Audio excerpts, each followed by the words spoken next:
Hi and welcome back to my channel. My name is Faith and I am super excited to be doing this video because I am a physical therapist. I graduated PT school back in 2015.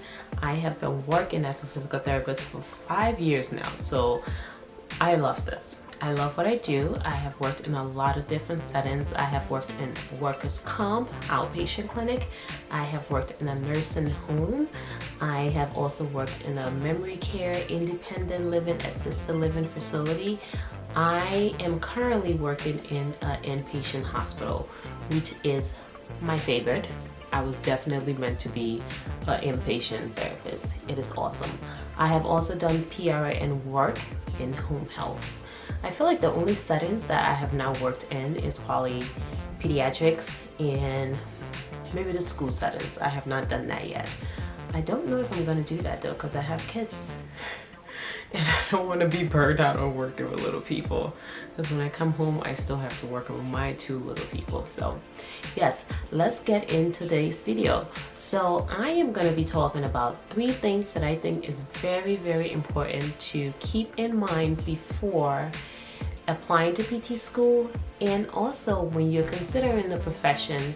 These 3 things are very important because a lot of times you don't know it. At least I did not. So the first thing that you should keep in mind before becoming a physical therapist or before applying to PT school is the cost. That's the big one. It is something that you should, yes, passion is important, hands down, but you have to keep in mind the cost for PT school. Now, when I graduated from PT school, I graduated from PT school with over $100,000 in student loan. Mind you, for my undergrad, I was at a community college, so I really didn't have a lot of loans. A lot of my loans came from PT school. When you're in physical therapy school, working is not really an option unless you're going to a school that's going to be a long time. A lot of PT schools nowadays seem to be accelerated, so you are basically doing this program in 3 years. My program was like 2.5 years, I think, so it was a little faster than a lot of other programs, but working was not an option. I don't know how it is in other schools where it is a little bit more stretched out. Maybe you can work a part-time job. However, PT school is very competitive, so in order for you to stay in it, you will probably not be able to work.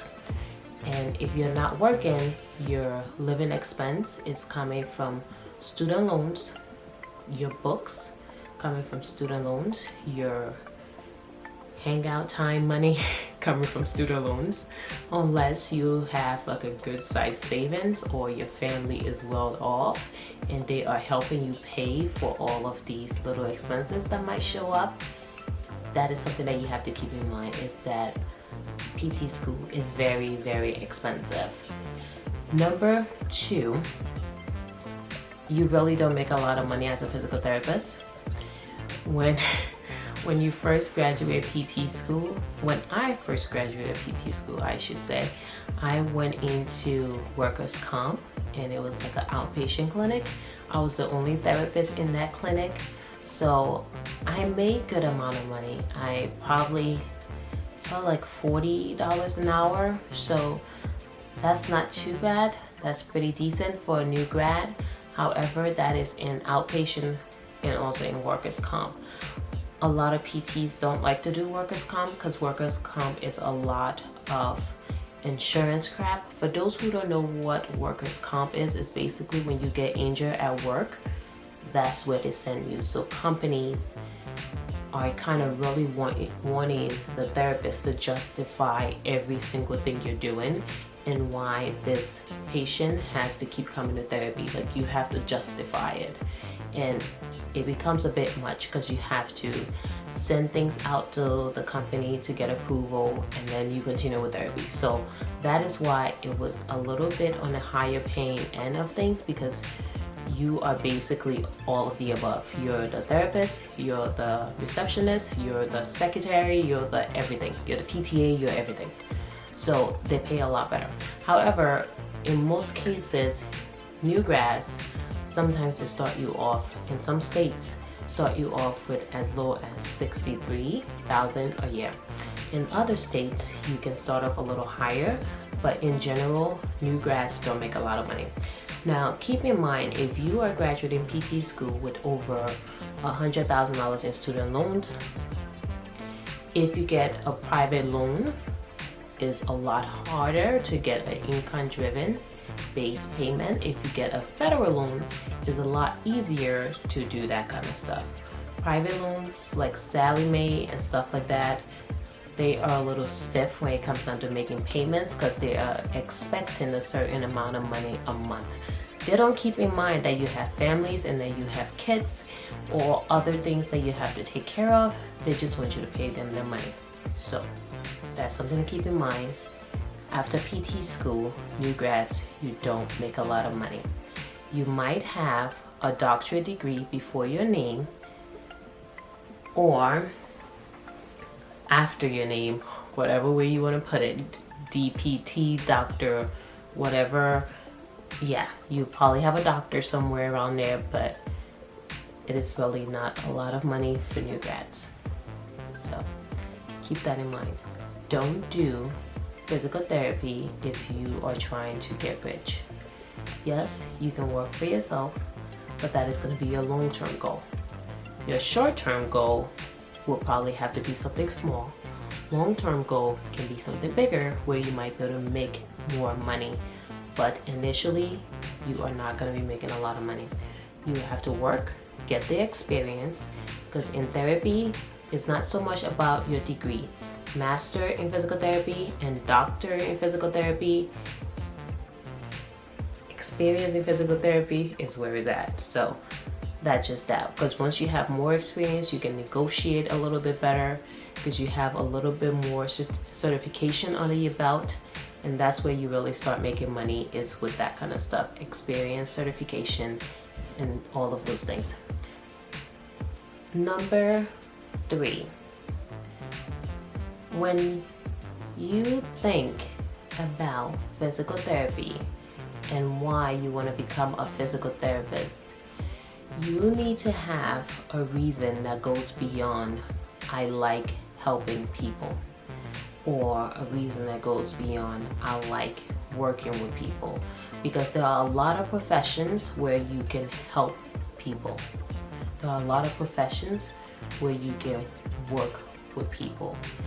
You need to really think about it, and the reason why I say this is because if I like helping people is your reason for wanting to become a physical therapist, that is going to become an issue, because yes, you will be helping people day to day.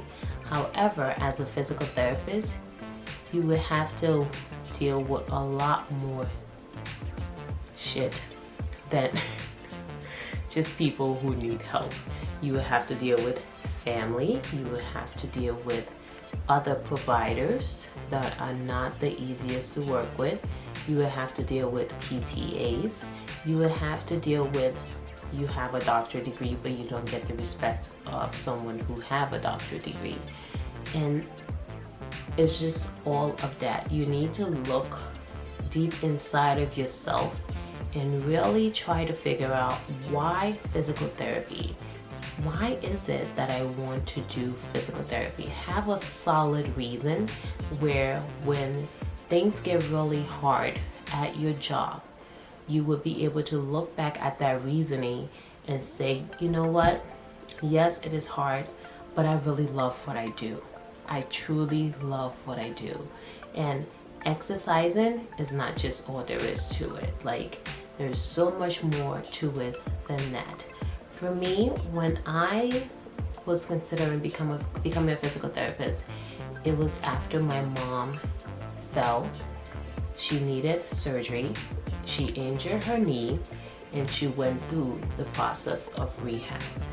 I was with her through that entire process. So I saw what therapy did for her. That was one of the reasons why I wanted to become a physical therapist. And then after that, I went into PT school, and I started doing my clinicals, and I started going out and really working with people, then I realized, oh,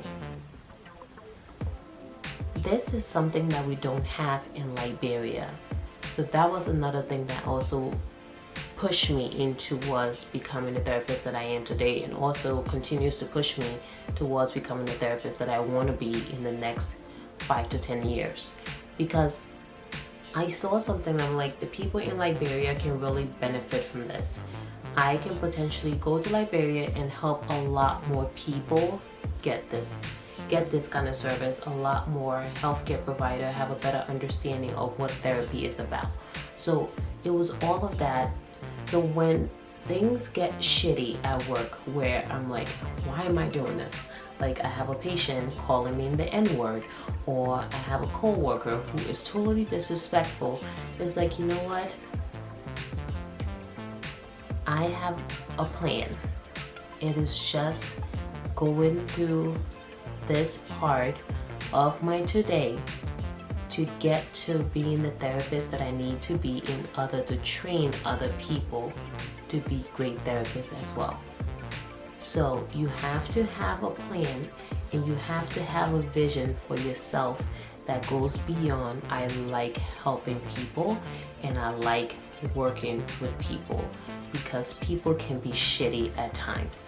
So your goal and your driving force behind becoming a therapist should be something solid, because you are going to need to be standing on something solid to get through PT school. You're going to need something solid to get through dealing with a boss that may or may not be that great. You're also going to need something solid to get through patients being very disrespectful to you and co-workers undermining you. You will need something that is solid, that is going to help you stay grounded and stay focused. So I like helping people. I like working with people. That should not be it. Find something deeper. So those are the 3 things that I feel to be very, very important before becoming a physical therapist and before considering going into PT school, because those 3 things, finances is definitely something to consider, and also having a solid reason for why you want to go into a profession is definitely something that can either keep you in it or keep you out of it. So I hope you find those 3 things to be helpful. Thanks again for watching this video, and have a blessed day. See you in the next one. Bye.